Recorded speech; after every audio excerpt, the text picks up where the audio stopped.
स्वागत है आप सभी का एक बार फिर ब्रेक के बाद हेल्थ गुरु में। आज खास चर्चा हम कर रहे हैं सर्दियों में हेयर फॉल पर। डॉक्टर सचिन धवन हमारे साथ हैं, लेकिन ब्रेक के दौरान भी हमारे कॉलर्स लगातार हमारे साथ जुड़ते रहे। करनाल से रचना है, इनका सवाल लेते हैं। नमस्कार रचना। रचना, हाँ जी। जी पूछिए अपना सवाल। जी मेरे बाल ना बहुत कमजोर है और झड़ते बहुत है। और ना डॉक्टर किसी को बहुत बोला था तो वो कहते केश किंग तेल लगाइए। वो तेल भी बहुत 2 महीने हो गए यूज कर रहे, 2-3 महीने। जी। और कंडीशनर भी यूज कर रही हूँ, लोरियल का शैम्पू यूज करती हूँ मैं। आपकी उम्र क्या इसके होगी रचना? हाँ जी 29 जी। घर में किसी और को भी ये प्रॉब्लम है आपसे पहले? जी नहीं नहीं नहीं, नहीं मैं ओनली बस। ठीक है। हाँ। डॉक्टर सचिन, एक गंभीर मुद्दा भी यहाँ पर उन्होंने उठाया है। बाजार में ऐसे बहुत सारे प्रोडक्ट आ गए हैं कि आप ये लगाइए तो बाल लंबे होंगे, घने होंगे, शाइनी हो जाएंगे। एक तो ये क्वेश्चन, उसके बाद भी इनके बाल झड़ रहे हैं। देखिए, काफ़ी सारे ऐसी कंपनीज हैं जो कि पेशेंट की साइकी के साथ खेलते हैं, क्योंकि उनको पता है कि ये एक बहुत कॉमन समस्या है। तो वो इस तरह के प्रोमिसेस करते हैं कि ये तेल लगाइए तो उससे आपके बाल गिरने रुक जाएंगे। कई बार इस तरह के एड्स भी देते हैं कि भाई ये बाल लगाया तो 6 महीने के अंदर लंबे लंबे बाल हो गए। वो सब जो है एक तरह का मिथ है। जो वो बिजनेस का एक तरीका है। बिजनेस का एक तरीका है। जी। उस पे ना जाकर समय वेस्ट ना कर एक स्पेशलिस्ट से, स्किन स्पेशलिस्ट या हेयर स्पेशलिस्ट से मिलकर ट्रीटमेंट करें, क्योंकि बालों के लॉस का रीज़न बहुत सारे होते हैं। जैसे मैंने पहले ही बताया कि हार्मोनल चेंजेस से होते हैं। जैसे ये 39 ईयर्स की हैं जी। तो इस दौरान हार्मोनल चेंजेस हमारी बॉडी के शुरू हो जाते हैं। मेनोपॉज से जो रिलेटेड चेंजेस होते हैं जी। आजकल लेट 30s में शुरू हो जाते हैं, ताकि मिड 40s तक जाकर मेनोपॉज होता है। तो ये एक बड़ा रीज़न है हेयर लॉस का होने का इनकी एज ग्रुप के अंदर। जी। दूसरा, एक हमें एक बात समझनी पड़ेगी, जो आपके बाल 25 साल की उम्र में होते हैं वो आपके 45 साल की उम्र में नहीं हो सकते हैं। जी। और 25 से 45 के बीच में धीरे धीरे लॉस एक नेचुरल भी होता है। तो अगर ग्रेजुअली आपके बाल कम हो रहे हैं 2 से 3% हर साल, तो उसमें पैनिक ना करें। जी। वो नेचुरल लॉस है। आप कुछ विटामिन वगैरह लेकर, जो बायोटिन कंटेनिंग विटामिन हैं, उस लॉस को मिनिमाइज़ कर सकते हैं हम। अच्छे ऑयल्स लगाकर, नेचुरल ऑयल्स, केश किंग वगैरह, खैर मैं कुछ उस पर कमेंट नहीं करूँगा, लेकिन क्या होता है कि इनमें उस कोई पर ऐसा ज्यादा गौर नहीं करना गौर चाहिए। नहीं करें। नेचुरल ऑयल्स यूज़ करें, जैसे मैंने पहले ही बताया था कि भृंगराज इस्तेमाल करें, जो कि एक आयुर्वेदा के अंदर बहुत ज़माने से लिखा गया है कि इससे बालों का टूटना गिरना रुकता है। जी। तो उन चीज़ों को इस्तेमाल करें, उससे बेटर रहेगा आपका। चलिए रचना, उम्मीद है आपने ये पूरा आंसर ध्यान से सुना होगा। आप नेचुरल ऑयल्स का इस्तेमाल करें, दूसरों के सजेशन पे ना जाए। वो कहते हैं ना कि अपनी अकल लगाओ, दूसरों पे मत जाओ, वो वाला यहाँ पर हाल है। और खान पान का आप अपना विशेष ध्यान रखें। डॉक्टर सचिन पहले भी बोल चुके हैं, फ्रूट्स और दालें ज्यादा शामिल करें। सोयाबीन एक और चीज़ है जो ये जी। इस्तेमाल कर सकती हैं। जी। क्योंकि जो वेजिटेरियंस हैं उनके लिए सोया का प्रोटीन जो है काफ़ी अच्छी क्वालिटी का प्रोटीन होता है। उसमें अमीनो एसिड्स होते हैं जो कि बालों के केराटिन को बनाने में हेल्प करते हैं। चलिए, हमारे साथ साक्षी अग्रवाल एक बार फिर से जुड़ गई हैं, रेवाड़ी से हैं। नमस्कार साक्षी। साक्षी, आवाज पहुंच रही है आप तक? हाँ जी हाँ जी। जी पूछिए अपना सवाल। मुझे ना 1 साल पहले डैंड्रफ बहुत ज्यादा है, बट 1 साल पहले मुझे हेड के ऊपर भी थोड़ा वाइट वाइट हो गया था। तो मैंने डॉक्टर से कंसल्ट किया तो उन्होंने मुझसे कहा कि फंगस हुआ है। बट उन्होंने मुझे कुछ मेडिसिन दी थी और एक निजराल का शैम्पू दिया था, वो यूज किया तो उस टाइम तो ठीक हो गया था। बट अब वो दोबारा ही हो गया है और बहुत ज्यादा डैंड्रफ है ना, बाल की ग्रोथ भी नहीं हो रही है और बहुत ज्यादा टूटते हैं बाल। तो इसके लिए मुझे क्या यूज करना चाहिए? जी साक्षी, एक सवाल हमारी ओर से भी, क्या उम्र है आपकी? हाँ 25। 25। डैंड्रफ के बहुत सारे कारण हैं। एक तो ये फंगस होता ही है, जैसे मैंने आपको पहले बताया था कि ये 90% डैंड्रफ डॉक्टर जो ने होता है। माफी चाहूंगी, बीच में निजराल आपको शैम्पू रोक दिया। रही हूँ। उन्होंने जिन जिन डॉक्टर को कंसल्ट किया, फंगस बताया। डैंड्रफ और फंगस एक ही चीज है?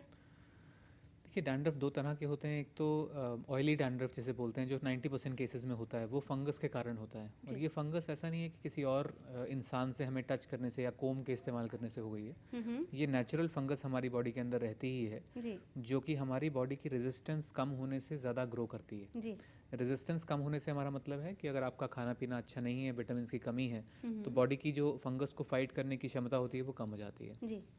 दूसरा कारण होता है हाई स्ट्रेस लेवल्स, जिस कारण से बॉडी की फाइटिंग एबिलिटी कम हो जाती है। और तीसरा कारण होता है मेडिसिन्स। जी। कई बार अगर हम कुछ ऐसे मेडिसिन्स खा रहे हैं जिससे कि हमारी बॉडी की इम्यूनिटी कम है, स्ट्रॉन्ग एंटीबायोटिक्स बारी बारी लेते हैं, तो फंगस, बैक्टीरिया तो किल हो जाते हैं लेकिन फंगस ग्रो करना शुरू हो जाती है। जी।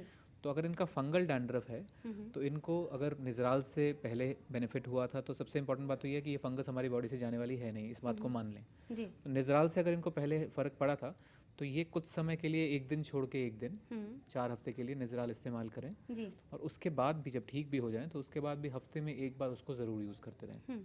तो ये तो हमारा ऑयली डैंड्रफ, और ख़ास करके इंटरनल फैक्टर्स पे भी फोकस करें। दूसरा जो है, चेंज ऑफ सीज़न में हॉट वाटर के कारण जो डैंड्रफ होता है, जी। उसके लिए, उसको मिनिमाइज़ करने के लिए गुनगुने पानी का इस्तेमाल करें सिर धोने के लिए अपने पे। और जैसे मैंने पहले ही बताया था कि आरओ वाटर का अगर इस्तेमाल कर सकें तो बहुत हद तक इनको हेल्प रहेगा। स्ट्रॉन्ग शैम्पूज़ वगैरह इस्तेमाल करने से भी जो हमारा सिर होता है वो ड्राई हो जाता है, उस कारण से डैंड्रफ बढ़ जाता है। जी। अगर हम शैम्पूज़ या कंडीशनर्स यूज़ कर रहे हैं जो कि हमारे बालों से अच्छी तरह से निकल नहीं रहा है, एक तरह से वो डिपॉजिट हो जाता है स्कैल्प के ऊपर, उसको इरिटेट करता है और उससे भी फंगस, फ्लेक्स बढ़ जाते हैं। जी। तो शैम्पू को और कंडीशनर को अच्छे से वॉश कर लें सिर के अंदर, 1 मिनट एक्स्ट्रा लें, समय निकालें और सिर को अच्छे से धोएं, वो भी इम्पॉर्टेंट है। हेयर ड्रायर्स का इस्तेमाल नहीं करें क्योंकि उससे भी हमारे सिर की जो त्वचा है वो ड्राई हो जाती है, फ्लेक्स और निकल जाते हैं। तो इनके सवाल के आंसर में पहले निजराल इस्तेमाल करें, 3 हफ्ते या 4 हफ्ते अच्छे से उसको एक दिन छोड़ के एक दिन यूज़ करें। उसको सिर पे लगा के रखें 3 से 4 मिनट के लिए, क्योंकि कई लोग जल्दबाजी के अंदर 1 या 2 मिनट लगाते हैं, उसके बाद भाग जाते हैं, जल्दी से निकल जाते हैं, वो नहीं होना चाहिए। और अगर मान लीजिए इससे ठीक हो जाता है तो फिर हफ्ते में एक बार उसको इस्तेमाल करें लंबे समय तक। इससे नहीं ठीक होता है तो कुछ एंटी फंगल टैबलेट्स भी होती हैं, जी। जैसे कि इट्राकोनाजोल नाम की एक टैबलेट है जो ये इस्तेमाल कर सकती हैं। बट अगेन, इनको देखे बिना मैं नहीं चाहूँगा कि इनको प्रिस्क्राइब करें। हमेशा एक डर्मेटोलॉजिस्ट से मिलके राइट एडवाइस लें, क्योंकि इंटेंसिटी ऑफ डैंड्रफ हर एक की डिफरेंट होती है। जी। जी। कई बार कुछ लोगों को लोशंस की रिक्वायरमेंट रहती है जो एंटी फंगल होते हैं, कई बार कुछ लोगों को ऐसे लोशंस को सिर पे लगाने की ज़रूरत होती है इसमें सैलिसिलिक एसिड होता है, जी। जिससे कि जो फ्लेक्स हैं वो साफ़ हो जाते हैं। तो चलिए, आपने इनको आंसर तो कर ही दिया, लेकिन आपके आंसर को सुनकर एक सवाल मेरे जहन में भी है। उससे पहले कॉलर्स को सुन लेते हैं, इन्हें ज़्यादा वेट नहीं कराएं तो ही अच्छा है। हमारे साथ पानीपत से गौरव है। नमस्कार गौरव।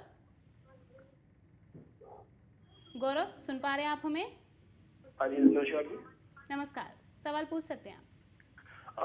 डॉक्टर साहब, मेरी एज 30 साल की है। हाँ जी, हाँ जी। जी। जी।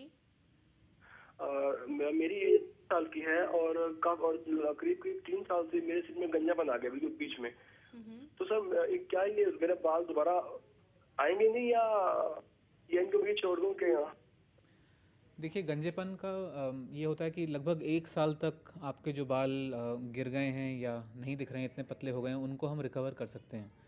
लेकिन अगर आपका गंजापन जो है उस एरिया में 1 साल से पुराना है तो कंप्लीट रिकवरी पॉसिबल नहीं होती, चाहे हम मेडिसिन भी कर लें चाहे कुछ भी कर लें। जी। कुछ हद तक जो पार्शियल रिकवरी होती है उसके लिए मेडिसिन के साथ साथ एक ट्रीटमेंट होता है, उसको बोलते हैं मीज़ोथेरेपी। मीज़ोथेरेपी में हम मेडिसिन को, विटामिन को मिलाकर एक गन की हेल्प से सिर के अंदर इंजेक्ट करते हैं, जी। जिससे कि रूट्स के अंदर आपकी मेडिसिन पहुंचती हैं और जो पतले बाल हैं, बहुत हल्के बढ़ गए हैं, जो कि इतने हल्के हैं कि दिख भी नहीं रहे शायद, वो मोटे हो जाते हैं। उस कारण से आपका कुछ हद तक गंजापन में इम्प्रूवमेंट होती है। जी। लेकिन अगर ऐसा हो गया है कि बिल्कुल ही बाल वहाँ ख़त्म है तो फिर इनके लिए एक ही ऑप्शन है, वो है हेयर ट्रांसप्लांट, जी। जो ये करा सकते हैं। बट हाँ, ये है कि ये ना समझें कि आपका उस एरिया में गंजापन है तो आगे के एरिया को आप बिल्कुल ही इग्नोर कर दें। मेडिसिन करके, दवाई करके, लगा कर एटलीस्ट जो बचे हुए बाल हैं उनको रिकवर करें, और जो कुछ पार्शियल रिकवरी पॉसिबल है, यानी जो लास्ट 1 साल में इनका गंजापन बढ़ा है, जी। उसको तो एटलीस्ट ये दवाई से रिवर्स कर सकते हैं। चलिए, हमारे साथ हमारे अगले कॉलर हैं गुड़गांव से आशु। नमस्कार आशु। मैम आशु बोल रहा हूँ गुड़गांव से। जी, पूछिए। मेरा हाँ जी, मेरा क्वेश्चन है ना, मैं एक्चुअली पीजी में रहता हूँ। तो जैसे कि यहाँ का पानी बड़ा ही खारा है, तो आप बता सकते हैं उसके लिए किस तरीके के मेरे को प्रिकॉशंस लेने पड़ेंगे? क्योंकि जब भी मैं अपने हाथों में अपने बालों में हाथ डालता हूँ ना, तभी भी मतलब 2-4 बाल निकलते रहते। जब भी मैं डालता हूँ ना तो मेरे हाथ में बाल आते हैं। जी। आपकी उम्र क्या होगी आशु? मेरी 26 है। ज़रूर बताएंगे। मैंने अभी आप बता भी रहे थे खारे पानी से बचाएं अपने बालों को। हाँ जी, तो या तो आप आशु इस्तेमाल करें बिस्लरी का पानी सिर धोने के लिए, उसमें आपको सारा सिर धोने की ज़रूरत नहीं है। नॉर्मल सिर धोकर, नॉर्मल पानी से धोकर 1 लीटर आप बिस्लरी की वाटर ले जाएं अपने साथ नहाने के समय और सिर पर डाल दें उसको, तो उससे आपको हेल्प मिलेगी। दूसरा, कई बार जैसे फिटकरी वगैरह डाल के भी लोग अपने खारेपन को कम करते हैं पानी के, तो फिटकरी का एक छोटा सा पीस उसके अंदर डाल दें नहाने वाले पानी के अंदर, तो उससे खारापन ऑटोमेटिकली कम हो जाएगा। पीजी में रहते हैं तो आई थिंक पानी के साथ साथ सबसे बड़ा रीज़न जो हेयर लॉस का होता है पीजीज़ में, वो होता है खाना प्रॉपर नहीं मिलना। जी। ये मेरे पास बहुत सारे पेशेंट्स आते हैं जो पीजी में रहते हैं, कहीं और किसी और शहर के रहने वाले होते हैं, यहाँ पे आके काम कर रहे होते हैं, फैमिली के साथ नहीं रह रहे होते, खाने पीने की केयर नहीं हो पाती है, तो उस चीज़ का ज़रूर ध्यान रखें। खान पान पर वो विशेष अगर ध्यान रखें तो उनको फ़ायदा पहुँचेगा। बट खारे पानी के लिए 2 चीज़ें जो बताई मैंने वो करें ज़रूर। चलिए, हमारे पास दूसरे ब्रेक का वक्त हो चला है, लेकिन जो क्वेश्चन रह गया था डैंड्रफ को लेकर, क्या कोई परमानेंट सोल्यूशन नहीं है? बहुत हद तक इस क्वेश्चन का आंसर नो है, जी, लेकिन हम उसको मिनिमाइज कर सकते हैं, कम से कम कर सकते हैं, ताकि बालों के ऊपर उसका बचाव impact ना कर हो। सकते हैं लेकिन परमानेंट छुटकारा नहीं मिल सकता। अगर आपने बहुत सारे केयर लोगों करनी में। छोड़ दी तो फिर वो हाँ जी, वैसे। बिल्कुल एग्जैक्टली। चले छोटा सा ब्रेक यहाँ पर ले रहे हैं, तुरंत लौट कर आएंगे और जानेंगे कि सर्दियों में अपने बालों को कैसे बचा सकते हैं हम।